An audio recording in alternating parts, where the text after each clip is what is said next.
Chapter 1. School and Football. I was born an idiot, but I'm cleverer than people think. I can think things okay, but when I have to say them or write them down, sometimes they come out all wrong. When I was born, my mom named me Forrest. My daddy died just after I was born. He worked on the ships. One day, a big box of bananas fell down on my daddy and killed him. I don't like bananas much. Only banana cake. I like that all right. At first, when I was growing up, I played with everybody. But then some boys hit me, and my mom didn't want me to play with them again. I tried to play with girls, but they all ran away from me. I went to an ordinary school for a year. Then the children started laughing and running away from me.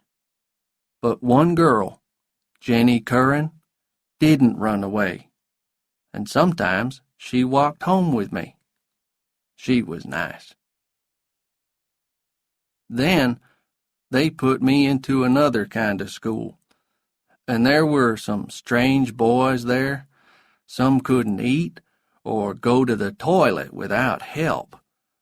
I stayed in that school for 5 or 6 years, but when I was 13, I grew 6 inches in 6 months, and by the time I was 16, I was bigger and heavier than all the other boys in the school. One day I was walking home, and a car stopped next to me. The driver asked me my name, and I told him. "What school do you go to?" he asked. I told him about the idiot school. "Do you ever play football?" he asked. "No," I told him. "I see other people playing, but I don't play, and they never asked me to play with them." "Okay," the man said. 3 days later, the man in the car came and got me out of school. Mom was there, and they got all the things out of my desk and put them in a brown paper bag. Then they told me to say goodbye to the teacher. The man in the car took me and Mom to the new high school. There, an old man with gray hair asked me lots of questions, but I knew that they really wanted me to play football. The man in the car was a football coach called Fellers. Coach Fellers asked me to put on a football suit, then asked me to undress and dress again, 20 times, until I could do it easily. I began to play football with the high school team, and Coach Fellers helped me. And I went to lessons in the school. One teacher, Miss Henderson, was really nice. She taught me to read. And who do you think I saw in the school cafe? Jenny Curran. She was all grown up now, with pretty black hair, long legs, and a beautiful face. I went and sat with her, and she remembered me. But there was a boy in the cafe who started calling me names and saying things like, "How stupid." Then he threw some milk at me, and I jumped out of my chair and ran away. A day or two later, after school in the afternoon, he and his friends came up to me and started pushing and hitting me. Then they ran after me across the football field. I ran away fast. I saw that Coach Fellers was watching me. He had a strange look on his face, and he came and told me to put on my football suit. That afternoon, he gave me the ball to run with. The others started running after me, and I ran as fast as I could. When they caught me, it needed 8 of them to pull me down. Coach Fellers was really happy. He started jumping up and down and laughing. And after that, everybody liked me. We had our first game, and I was frightened. But they gave me the ball, and I ran over the goal line 2 or 3 times. People were really kind to me after that. Then something happened which was not so good. I want to take Jenny Curran to the cinema, I told Mom one day. So she phoned Jenny's mom and explained. Next evening, Jenny arrived at our house, wearing a white dress and with a pink flower in her hair. She was the prettiest thing that I ever saw. The cinema was not far from our house. Jenny got the tickets, and we went inside. The film was about a man and a woman, Bonnie and Clyde, and there was a lot of shooting and killing. Well, I laughed a lot, but when I did this, people looked at me, and Jenny got down lower and lower in her place. Once, I thought she was on the floor, and I put my hand on her shoulder to pull her up, but I pulled her dress, and it came open, and she screamed. I tried to put my hands in front of her, because there were people looking at us. Then 2 men came and took me to an office. A few minutes later, 4 policemen arrived and took me to the police station. Mom came to the police station. She was crying, and I knew that I was in trouble again. And I was in trouble. But I was lucky. Next day, a letter arrived from a university. It was good news. If I played in their football team, there was a place for me in school there. And the police said, "Well, that's okay with us, just get out of town." So the next morning, Mom put some things into a suitcase for me and put me on a bus. She was crying again. But they started the bus, and away I went. Chapter 2. Life at University. When we got to the university, Coach Bryant came to talk to us. "Last man to get to the practice field will get a ride there on my shoe," he shouted at us. And he meant it when he said that kind of thing. We soon learned that.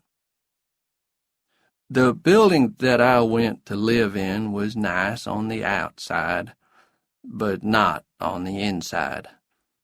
Most of the doors and windows were broken, and the floor was dirty. I lived in a room with a man called Curtis. He crashed into the room with a wild look in his eyes. He wasn't very tall, but he was very strong. "Where are you from?" he asked. "Mobile," I told him. "That's a stupid town," he said. And that was all of our conversation for several days. On the practice field, things didn't start very well. I got the ball, but I ran the wrong way with it, and everybody got angry and started shouting at me. But Coach Bryant called me across. "Just get in the line and start catching the ball," he told me. And then I told him something that he didn't want to hear. "They never taught me to catch a ball at high school," I said. "It was difficult enough for me just to remember where our goal line was." I don't think he was very pleased, but he started to teach me to catch. I wanted my mom, and I wanted to go home. I didn't like that place, and Curtis was always angry, and I couldn't understand him. He had a car, and sometimes he gave me a ride to the practice field. But one day, when he had to change a wheel on the car, I helped him. "If you're an idiot," he said angrily, "how do you know how to do that?" "Maybe I am an idiot," I said, "but I'm not stupid." Then Curtis ran after me and called me all kinds of terrible names. After that, I moved my bed to another room. The first football game was on Saturday. I ran well, and we won 35-3. Everybody was pleased with me. I phoned Mom to tell her. "I heard the game on the radio," she said. "I was so happy, I wanted to cry." That night, everybody went to parties, but nobody asked me to go. I went back to my room, but I heard music from somewhere upstairs. I found a young man who was sitting in his room playing the harmonica. His name was Bubba. He broke his foot in football practice and couldn't play in the game. I sat and listened to him. We didn't talk, but after about an hour, I asked, "Can I try it?" And he said, "Okay," and gave me the harmonica. I began to play. After several minutes, Bubba was getting really excited and saying, "Good, good, good." Then he asked, "Where did you learn to play like that?" "I didn't learn anywhere," I said. When it got late, he told me to take the harmonica with me, and I played it for a long time in my room. Next day, I took it back to Bubba. "Keep it," he said. "I've got another one."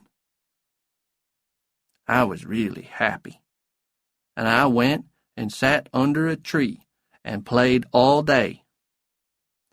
It was late afternoon when I began to walk back to my room. Suddenly, I heard a voice shout, "Forrest!" I turned round and saw Jenny. She had a big smile on her face, and she held my hand. "I saw you play football yesterday," she said. "You were wonderful." She wasn't angry about the cinema, and she asked me to have a drink with her. "I'm taking lessons in music, and I want to be a singer," she told me. "I play in a little group. We're playing at the Student Center tomorrow night. Why don't you come and listen?" "Okay," I said. Chapter 3. The Big Game. On Friday night, I went to the Student Center. There were a lot of people there, and Jenny was wearing a long dress and singing. 3 or 4 other people were in the group with her, and they made a good sound. Jenny saw me and smiled, and I sat on the floor and listened. It was wonderful. They played for about an hour, and I was lying back with my eyes closed, listening happily. How did it happen? I'm not sure, but suddenly I found that I was playing my harmonica with them. Jenny stopped singing for a second or two, and the others in the group stopped playing. Then Jenny laughed and began to sing with my harmonica, and then everybody was saying, "Wonderful!" to me. Jenny came to see me. "Forrest, where did you learn to play that thing?" "I didn't learn anywhere," I told her. Well, after that, Jenny asked me to play with their group every Friday and paid me $25 every time. The only other important thing that happened to me at the university was the big game at the Orange Bowl in Miami that year. It was an important game which Coach Bryant wanted us to win. The game started, and the ball came to me. I took it and ran straight into a group of big men on the other team. Crash! It was like that all afternoon. When they were winning 28-7, Coach Bryant called me across. "Forrest," he said, "all year we have secretly taught you to catch the ball and run with it. Now you're going to run like a wild animal, okay?" "Okay, Coach," I said. And I did. Everybody was surprised to see that I could catch the ball. Suddenly, it was 28-14. And after I caught it 4 or 5 more times, it was 28-21. Then the other team got 2 men to run after me, but that meant Gwyn was free to catch the ball, and he put us on the 15-yard line. Then Weasel, the kicker, got a field goal, and it was 28-24. But then things began to go wrong again. Weasel made a bad mistake, and then the game finished, and we were the losers. Coach Bryant wasn't very happy. "Well, boys," he said, "there's always next year." But not for me. I soon learned that. I couldn't stay at the university. I wasn't clever enough at the lessons, and there was nothing that anybody could do about it. Coach Bryant was very sad. "I knew this would happen, Forrest," he said. "But I said to them, just give me that boy in my team for a year. And they did. And we had a good year. The best year, Forrest. Good luck, boy." Bubba helped me to put my things in my suitcase. Then he walked to the bus with me to say goodbye. We went past the student center, but it wasn't Friday night, and Jenny's band wasn't playing. I didn't know where she was. It was late when the bus got to Mobile.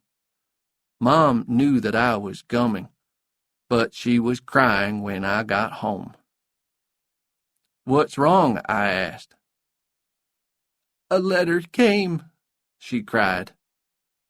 "You've got to go in the Army." Chapter 4. Vietnam. After I left the idiot school, people were always shouting at me. Coach Fellers, Coach Bryant, and then the people in the Army. But I have to say this. The people in the Army shouted louder and longer than anybody. Fort Benning was in Georgia. After about 100 hours on a bus, me and a lot of other new young soldiers arrived there.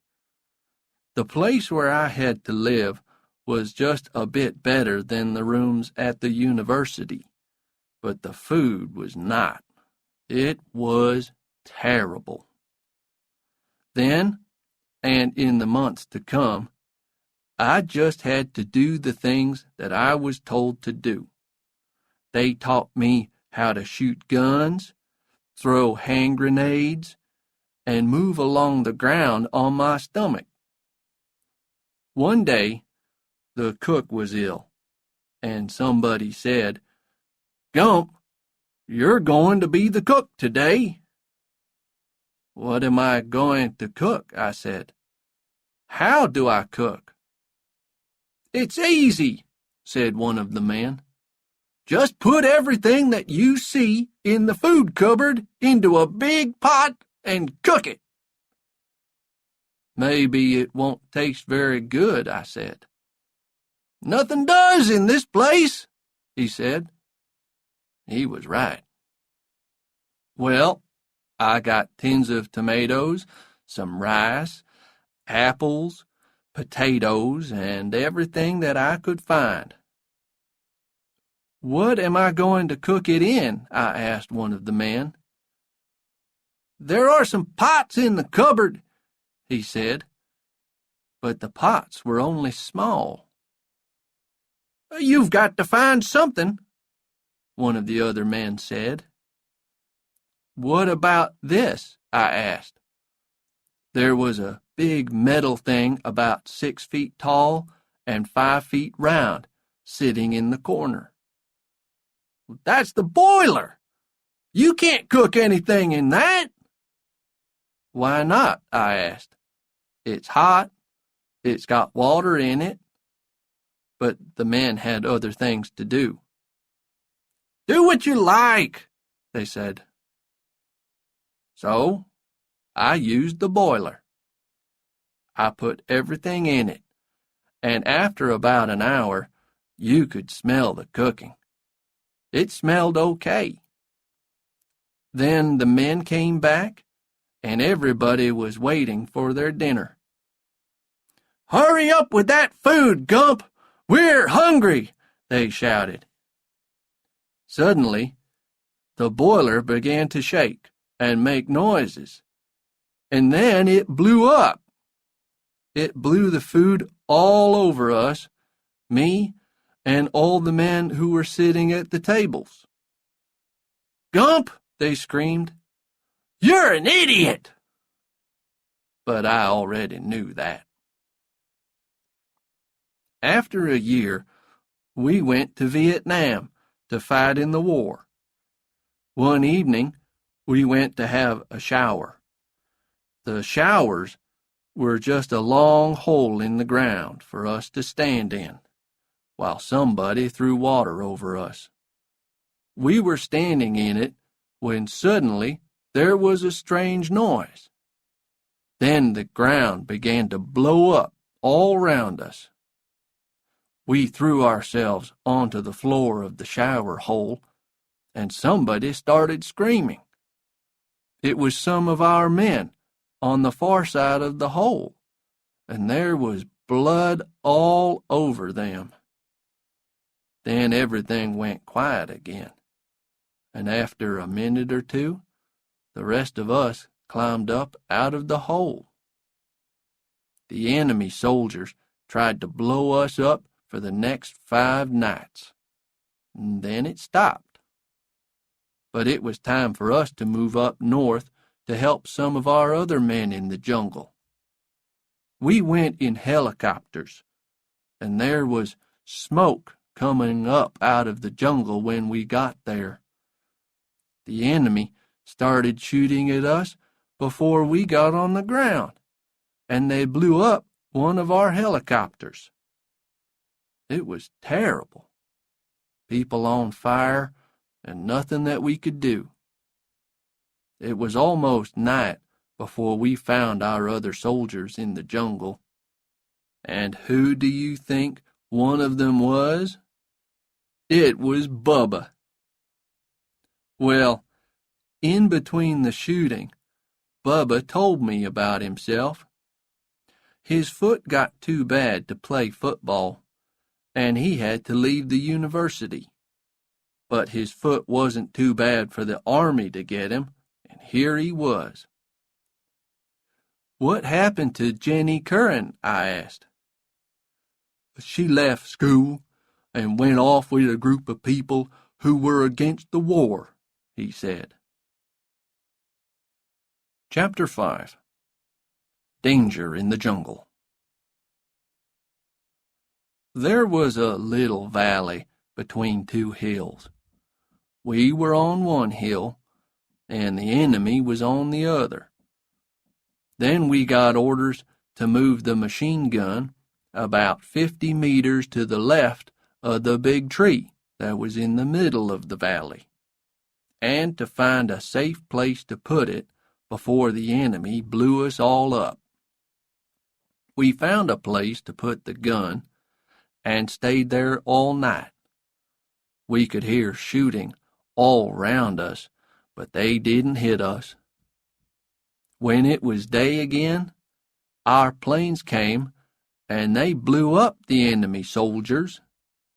Then we watched while our men moved off the hill and came down into the valley. Suddenly, somebody started shooting at them. We couldn't see the enemy soldiers because the jungle was too thick, but somebody was shooting at our men. The shooting was in front of us, which meant that the enemy soldiers were in between us and our men. And this meant that the enemy was able to come back and find us, so we had to get out fast. We began to move back to the hill, but Doyle suddenly saw more enemy soldiers who were going towards our men. We waited until they got to the top, then Bones began shooting with the machine gun. He probably killed 10 or 15 enemy soldiers. Doyle and I and the other two men threw grenades. But then an enemy soldier shot Bones in the head. I pulled the machine gun from his hands and shouted to Doyle. There was no answer. 2 of them were dead, and Doyle was only just alive. I picked up Doyle and put him across my shoulders. Then I ran towards the hill. There were bullets flying all round me from behind. And then I saw more enemy soldiers in the low grass in front of me. They were shooting at our men on the hill. I ran fast, shouting and screaming as loudly as I could. And suddenly, I was in the middle of our soldiers, and everybody was pleased and hitting me on the back. My shouting and screaming frightened the enemy soldiers away. They just ran. The weeks went past slowly. I got a letter from my mom, and I wrote back to her that everything was okay. I also wrote a letter to Jenny Curran and asked Mom to ask her parents to send it on to her, but I didn't get a reply. Bubba and I decided that we would get a shrimp boat when we got home again and catch shrimps and make a lot of money. Bubba planned it all. It started to rain one day, and it didn't stop for 2 months. But we still had to look for enemy soldiers, and one day we found them. We were crossing a rice field when suddenly they started shooting at us. Somebody shouted, "Back!" I picked up my machine gun and ran towards some trees. I looked round for Bubba, but he wasn't there. Then I heard that he was out in the rice field, and he was hurt. So I left my gun by the trees and ran back into the field. "Gump, you can't go out there!" somebody shouted. But I just ran.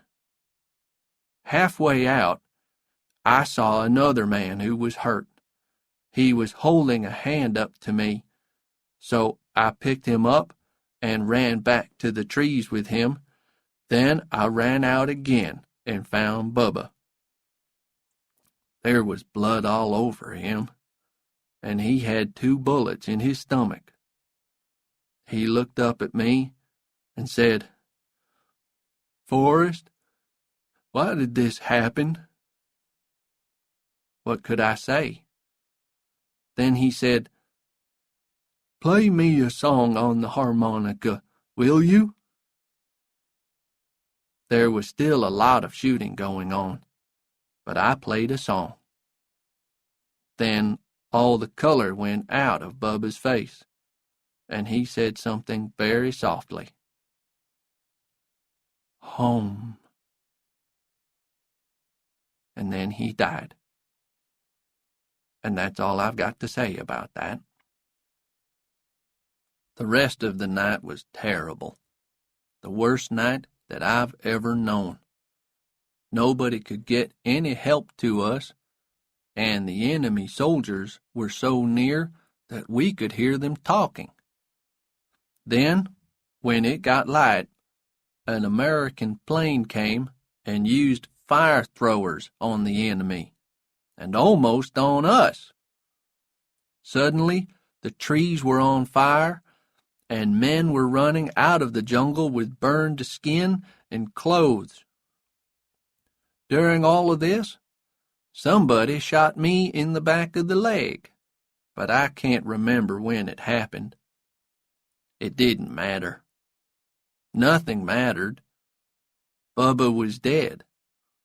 The shrimp business idea was dead with him. I just wanted to die, too.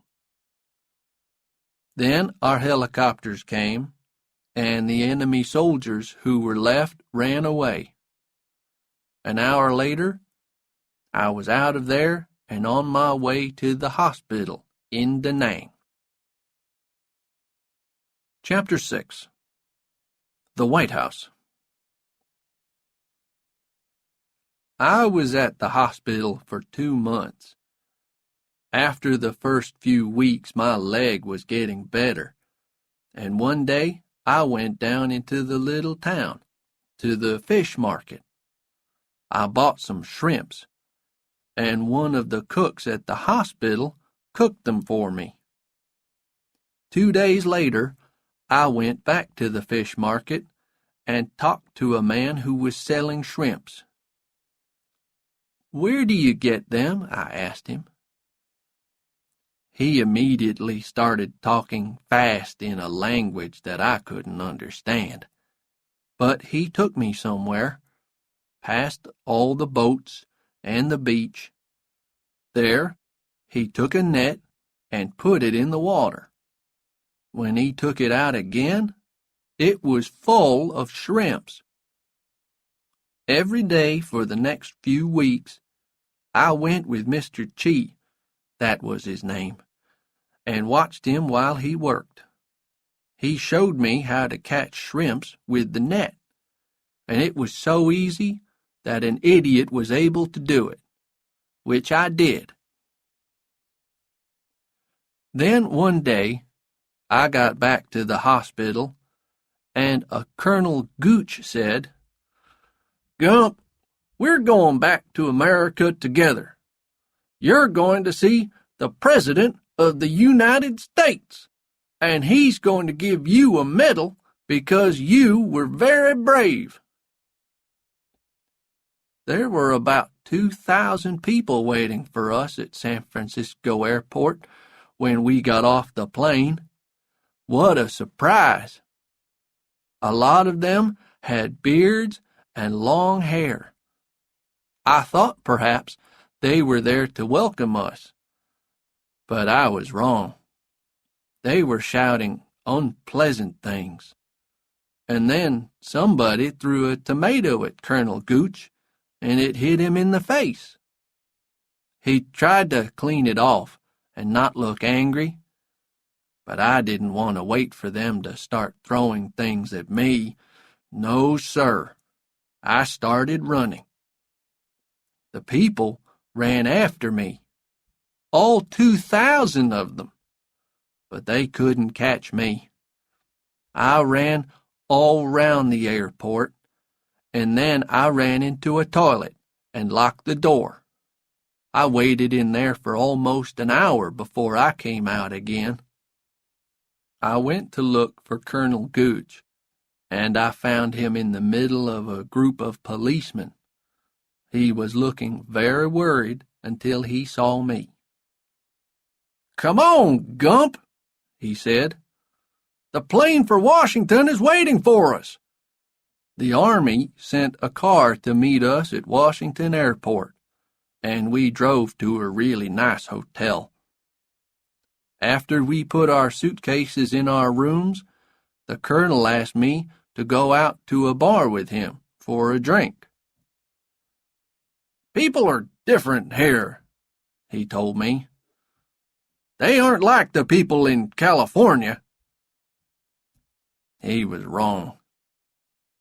When we got there, he bought me a beer, and he was telling me about the president and my medal when something happened. A pretty girl came up to our table, and the colonel thought she was a waitress. "Get us 2 more drinks, please," he said. She looked at him and said, "I won't get you anything. Not as much as a glass of warm river water, you pig." Then she looked at me and said, "And how many babies have you killed today, you big ape?" Well, after that, we went back to the hotel. Next morning, we got up early and went to the White House, where the president lives. It's a really pretty house with a big garden. A lot of Army people were there, and they immediately started shaking my hand and telling me that I was a brave man and that they were pleased to meet me. The president was a great big old man who talked like somebody from Texas, and there were a lot of people standing round him in the flower garden. Then an Army man started to read something, and everybody listened. Everybody but me, because I was hungry and wanted some breakfast. At last, the Army man finished reading, and then the president came up and gave me the medal. After that, he began to shake my hand. I was just thinking of getting out of there and having some breakfast when the president said, "Boy, is that your stomach making that noise?" So I said, "Yes." And the president said, "Well, come on, boy. Let's go and get something to eat." And I followed him into the house, and a waiter got us some breakfast. The president asked me a lot of questions about Vietnam and the Army, but I just said, "Yes, it's okay," or shook my head to say no. And after several minutes of this, we were both silent. "Do you want to watch TV?" the president asked suddenly. So, me and the President of America watched TV while I ate my breakfast. Later, when we were back in the garden, the President said, "You were hurt, weren't you, boy? Well, look at this." And he pulled up his shirt and showed me the place on his stomach where he was hurt once. "Where were you hurt?" he asked me. So I pulled down my trousers, turned round, and showed him. Well, lots of newspaper men started taking photographs before Colonel Gooch could run across and pull me away. That afternoon, back at the hotel, he came to my room shouting and throwing newspapers onto the bed. And there I was, on the front page, with my trousers down. "Gump, you idiot!" shouted Colonel Gooch. "Yes, sir," I said. "That's what I am. But I just try to do the right thing." Chapter 7. Meeting Jenny Again. Soon after that, I heard that I was leaving the army early, and they gave me some money for a train ticket to go home. But all this time, I was thinking about Jenny Curran. Just before I left the hospital in Da Nang, I had a letter from her.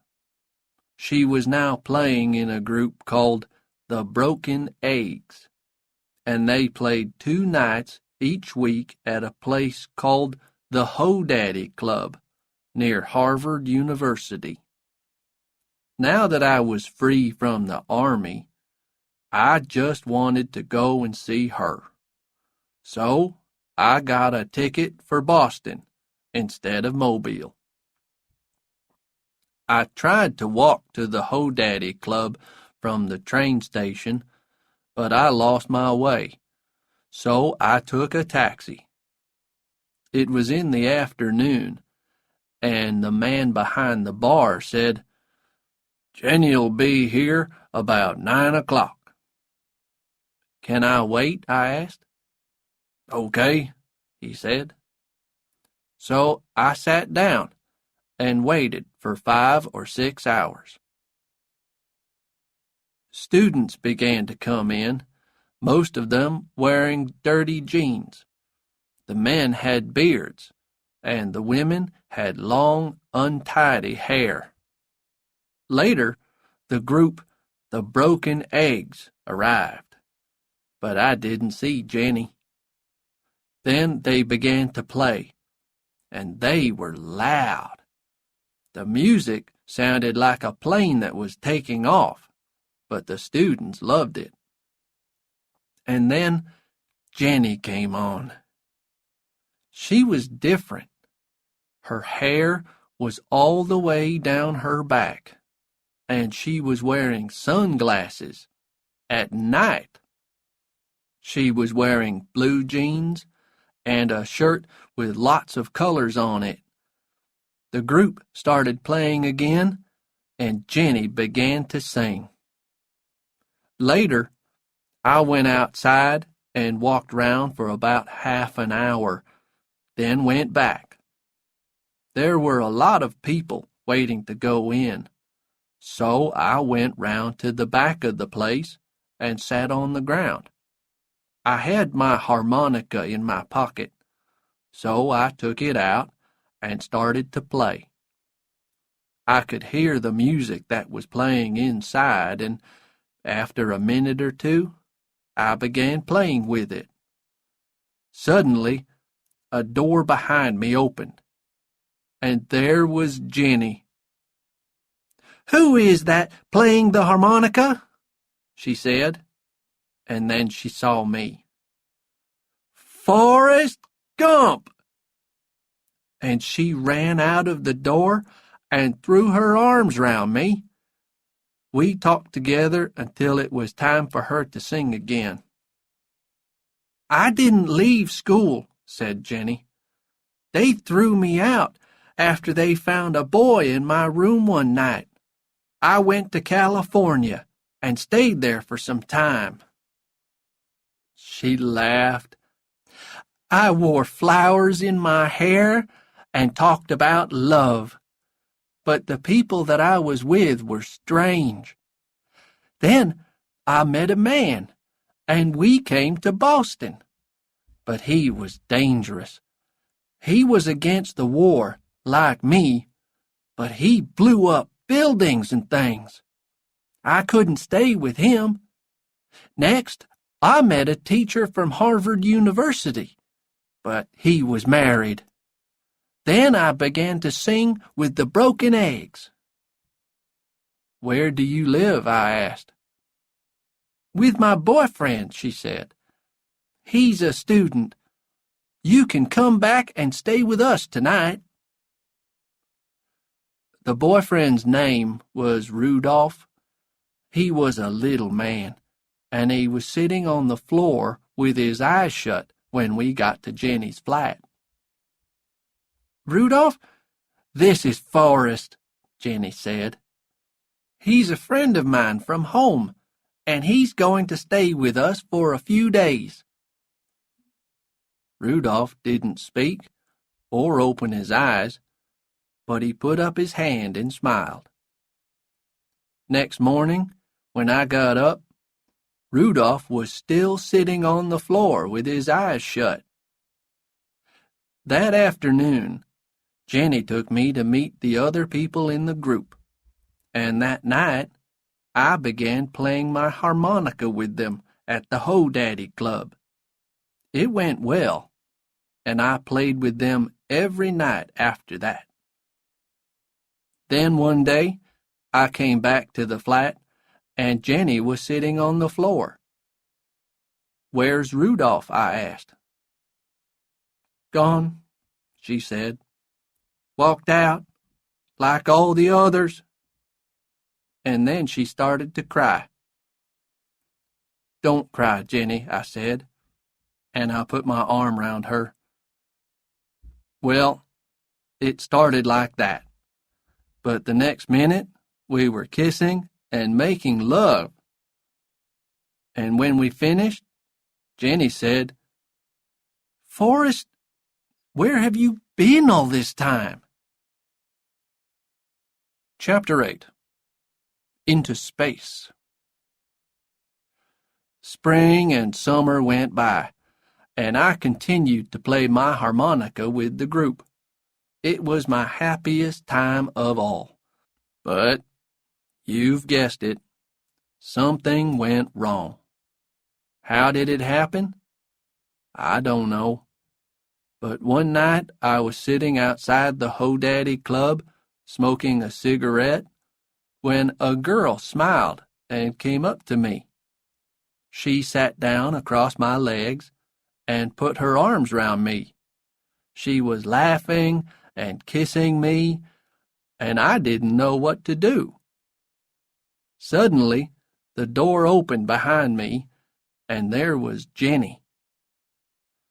"Forrest, it's time to—" She stopped when she saw me with the girl.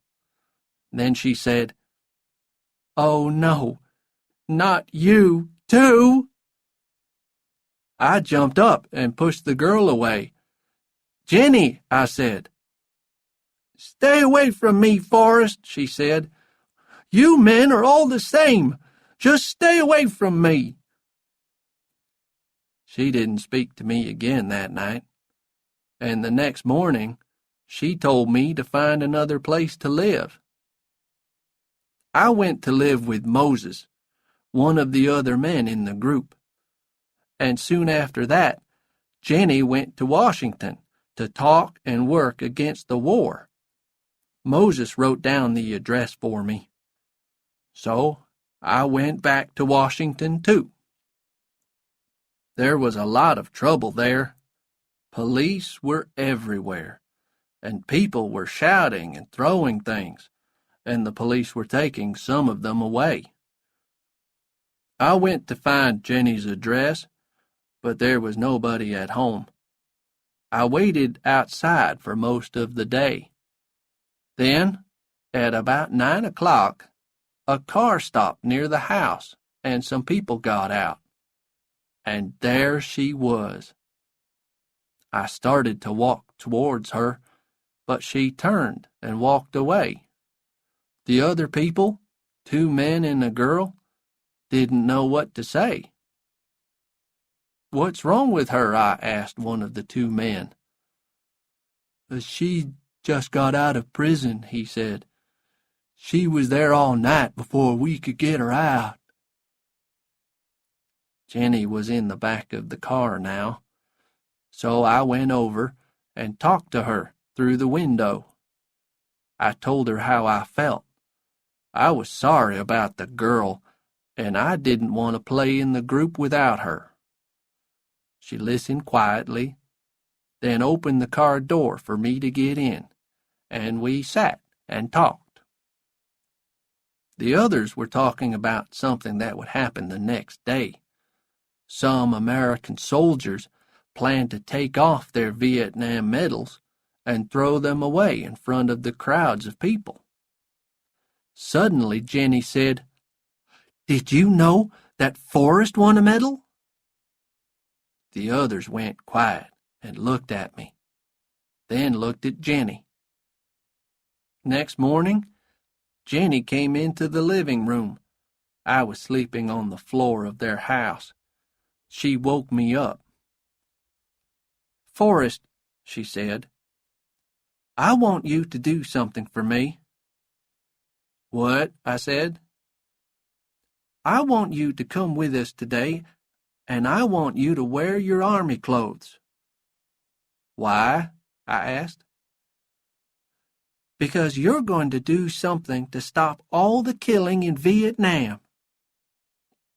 You can guess what I had to do, can't you? I had to throw away my medal with the other American soldiers. But because my medal was a more famous medal than theirs, it was more important to Jenny and her friends. But it got me into more trouble.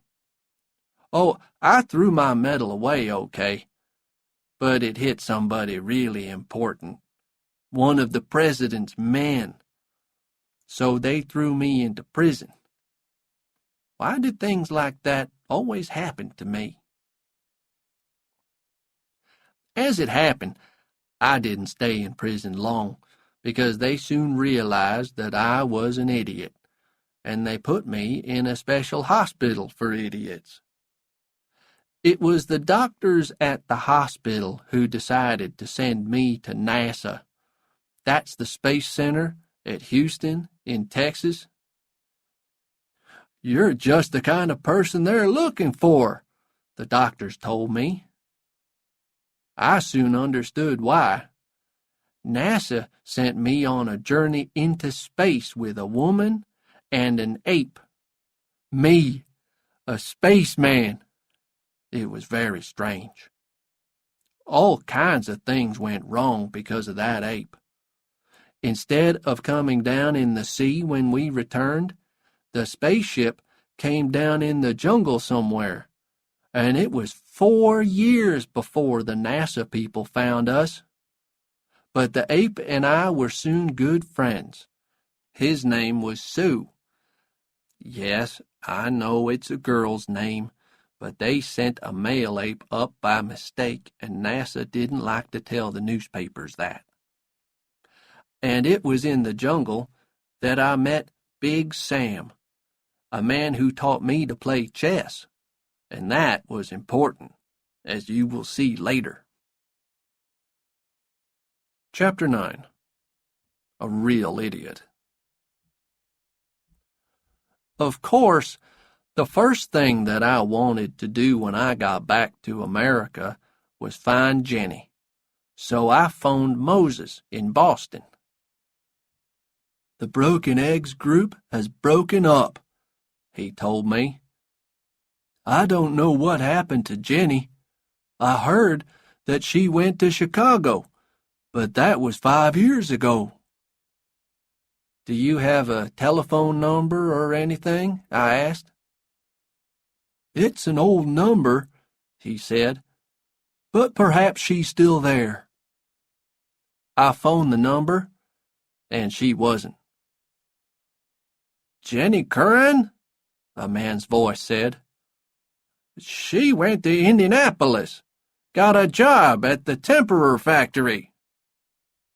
So I went to Indianapolis on the bus. The temperer factory was outside the town. I asked about Jenny at the office, and the woman said, "Yes, she works in here. Why don't you wait at the side of the factory? It's almost lunchtime, and she'll probably come out." So I did. A lot of people came out at lunchtime. Then Jenny came out.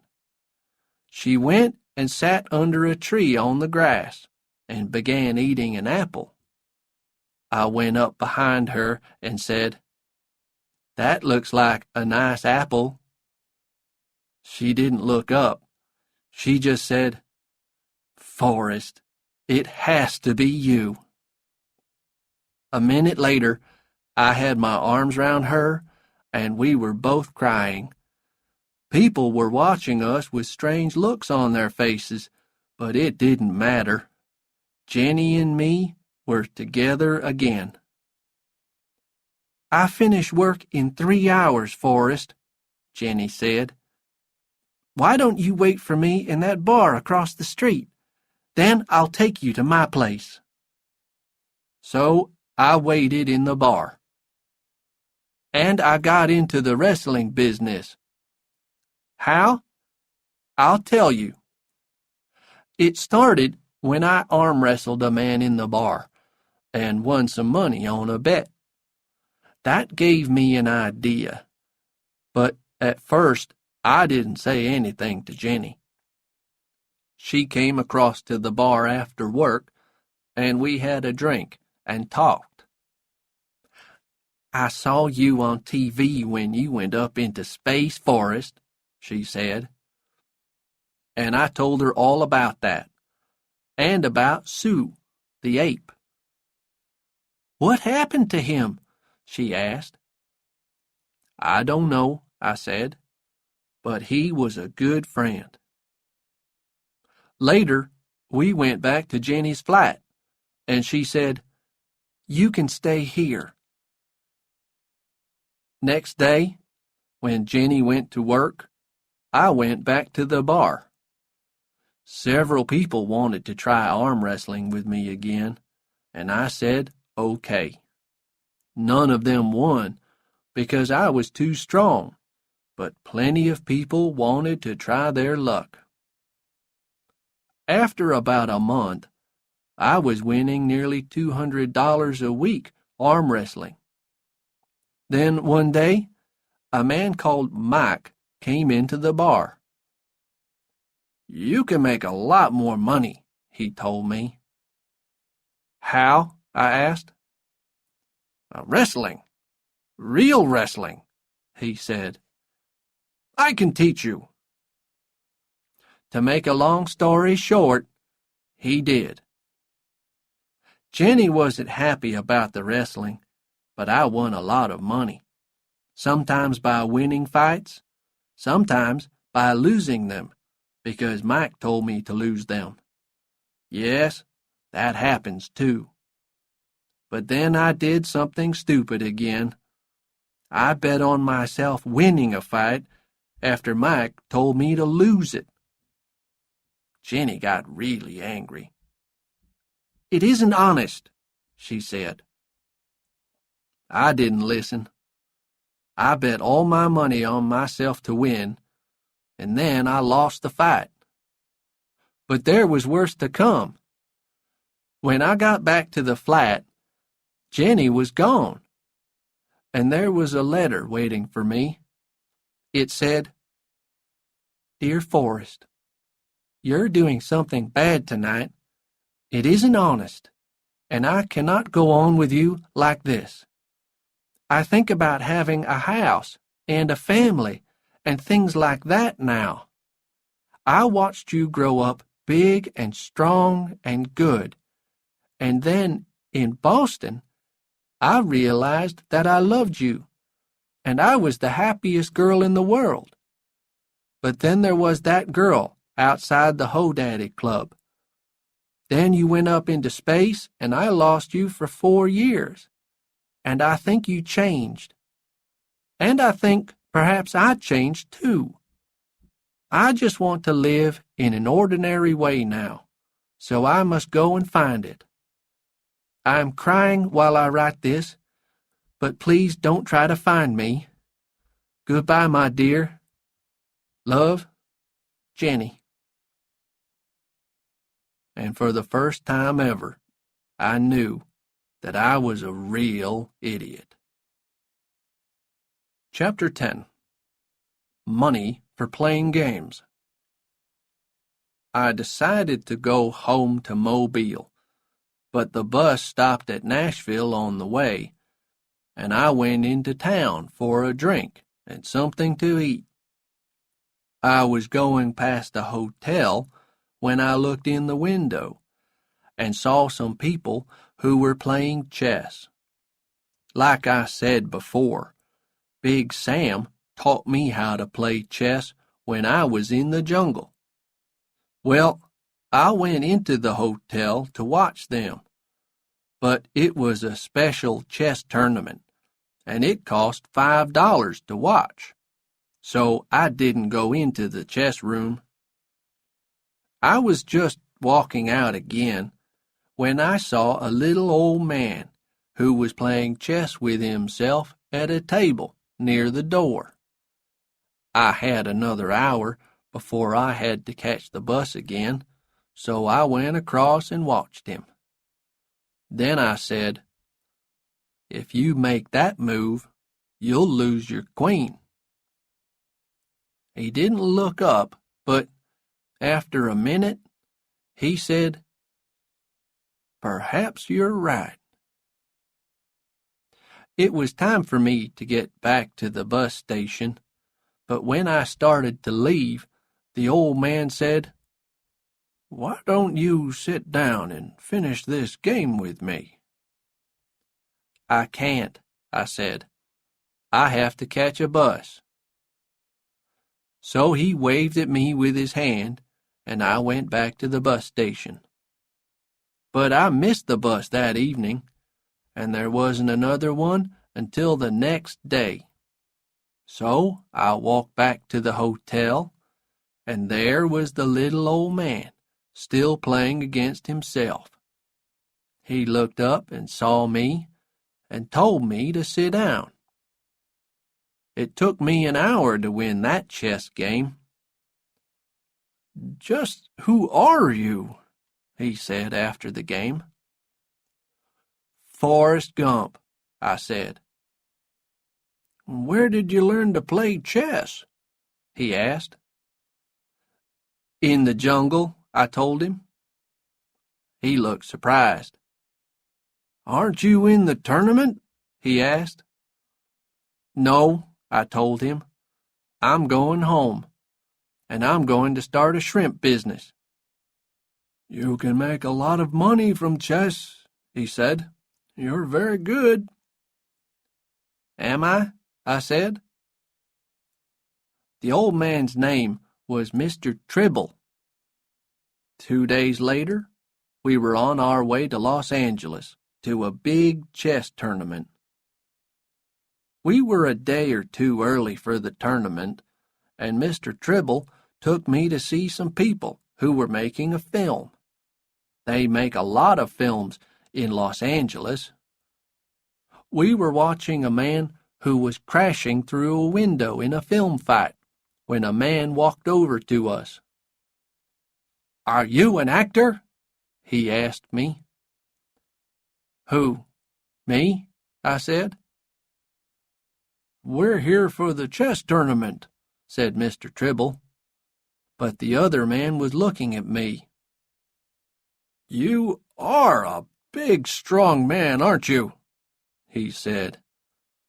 "You're just what I need for a film that I'm making. My name is Felder." "He has to play chess in a tournament tomorrow," said Mr. Tribble. "He hasn't got time to be an actor."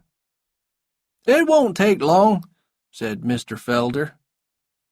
So we went with Mr. Felder, and I found myself acting in a film about the jungle with Raquel Welch, the famous film star. "Is that really Raquel Welch?" I asked Mr. Felder. But things did not go well. Somehow, when I was helping Miss Welch to escape from the jungle, her dress came off, and I had to run into the trees to hide her. But who do you think we met there? Sue, the ape. He was in another film. The three of us ran out of there fast, and Miss Welch shouted and screamed. No, things didn't go very well. I wasn't an actor for very long. I think Mr. Tribble was secretly pleased. I was pleased because I was back with Sue again. Back at our hotel, the three of us sat in our room and tried to decide what to do. "It's going to be difficult traveling with an ape," said Mr. Tribble. "He won't be any trouble, Mr. Tribble," I said. But Mr. Tribble seemed worried. Next day was the big chess tournament at the Beverly Hills Hotel. Mr. Tribble and I got there early, and I had to play chess all day. It took me about 7 minutes to win the first game, and half an hour to win the next. I played all that day and the next, and suddenly I was in the final, playing with a Russian, Honest Ivan, the best player in the world. He was a big man with long black hair, and he didn't want to lose. It was a long game. Honest Ivan was good, very good. But just when Honest Ivan seemed to be winning, Sue ran across the room and jumped onto the chess table. Honest Ivan fell off his chair, and everybody started screaming and running everywhere. "Let's get out of here, Forrest!" shouted Mr. Tribble. We got back to the hotel and hurried up to our room. "Forrest," said Mr. Tribble, "you're a wonderful chess player, but I never know what's going to happen next. Here's half of the money that you've won. It's almost $5,000.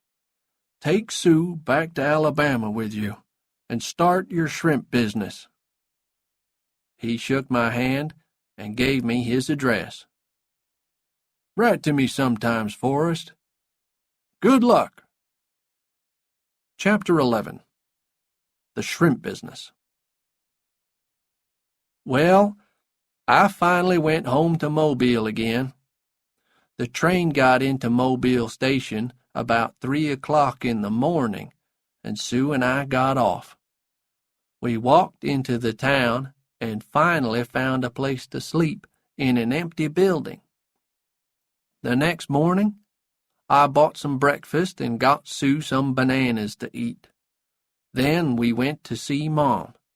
She was pleased to see me. "Oh, Forrest," she said, "you're home at last." "Yes, Mom," I said. But I didn't stay long. 2 days later, Sue and I got the bus to Biola Battery, where Bubba's parents lived, and I explained to Bubba's daddy about the shrimp business that Bubba and I planned to start after we came out of the Army.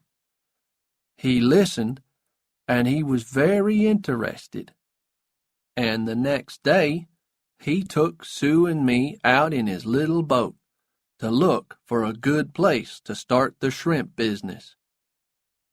It took almost a month to start things up, to get nets and a boat and everything. Finally, the day came when Sue and I were ready to go shrimping, and by that night we had hundreds and hundreds of shrimps in our nets. It was the beginning of my shrimp business. We worked hard all that summer, and that autumn and winter, and the next spring. And after a year, Mom was working for me, and Mr. Tribble, and Curtis, my old football friend, and Bubba's daddy. At the end of that year, we had $30,000. Everybody was very happy. But me? I was thinking of Jenny, of course. I wanted to find her again. And one day, I dressed in my best clothes and got the bus to Mobile, and I went to Jenny's mom's house. "Forrest Gump," she said when she saw me. "Come on in." Well, we talked about Mom and the shrimp business and everything. Then I asked about Jenny. "I don't hear from her very often," she said. "I think they live somewhere in North Carolina now." "They?" I said. "Didn't you know?" she said. "Jenny married 2 years ago." Why wasn't I ready for that news? I don't know, but I wasn't. And part of me seemed to die when I heard it. But Jenny only did what she had to do, because I'm an idiot. A lot of people say that they married an idiot, but they don't know what it's like to marry a real one. I cried that night, but it didn't help. "I'm just going to work hard," I told myself. "It's all I can do." And I did. And at the end of that year, we had $75,000. Time went on. I looked in the mirror and saw lines on my face and gray in my hair. The business was doing well, but I asked myself, "What are you doing all this for?" And I knew that I had to get away. Mr. Tribble understood. "Well, why don't you tell everybody that you're taking a long holiday, Forrest?" he said. "The business will be here when you want it again." So I did. Sue came with me, and we went to the bus station. "Where do you want to go?" the woman in the ticket office asked. "I don't know," I said. "Why don't you go to Savannah?" she said. "It's a nice town." "Okay," I said. Chapter 12. Little Forrest. Sue and I got off the bus at Savannah. Then I went and got a cup of coffee and sat outside the bus station. What could I do next? I didn't know. So after I finished my cup of coffee, I took out my harmonica and began to play. I played 2 songs, and a man walked past and threw some money into my empty coffee cup. I played 2 more songs, and soon the cup was half full of money. By the end of the next week, we were getting $10 a day. Then, one afternoon when I was playing to some people in the park, I noticed that a little boy was watching me carefully. Then I looked up and saw a woman who was standing near him. It was Jenny Curran. Her hair was different, and she looked a bit older and a bit tired, but it was her all right. And when I finished playing, she held the little boy's hand and came across. She was smiling. "Oh, Forrest, I knew it was you when I heard that harmonica. Nobody plays the harmonica like you do." "What are you doing here?" I asked her. "We live here now," she said. "Donald works in a business here in Savannah. We came here about 3 years ago." When I stopped playing, the rest of the people walked away. Jenny sat next to me, while the little boy started playing with Sue. "Why are you playing your harmonica in the park?" asked Jenny. "Mom wrote and told me about your shrimp business and how rich you were." "It's a long story," I said. "Is that your little boy?" "Yes," she said. "What do you call him?" "His name is Forrest," she said quietly. Then she went on. "He's half yours. He's your son, Forrest." I looked at the boy, who was still playing with Sue. "My son?" "I knew that a baby was on the way when I left Indianapolis," said Jenny. "But I didn't want to say anything. I don't know why. I was worried that perhaps he would be an idiot," I finished for her. "Yes, but Forrest, he's not an idiot. He's really clever." "Are you sure that he's mine?" I asked. "I'm sure," said Jenny. "He wants to be a football player." I looked at the boy. "Can I see him for a minute or two?" "Of course," said Jenny, and she called to him. "Forrest, I want you to meet another Forrest. He's an old friend of mine." The boy came and sat down. "What a funny animal you've got," he said. "He's an ape," I said. "His name is Sue." "Why is it called Sue if it's a he?" I knew then that I didn't have an idiot for a son. "Your mom tells me that you want to be a football player." "Yes," he said. "Do you know anything about football?" "A bit," I said. "But ask your daddy. He'll know more than me." He put his arms round me for a second, then went off to play with Sue again. Jenny looked at me. "How long have we been friends, Forrest? 30 years?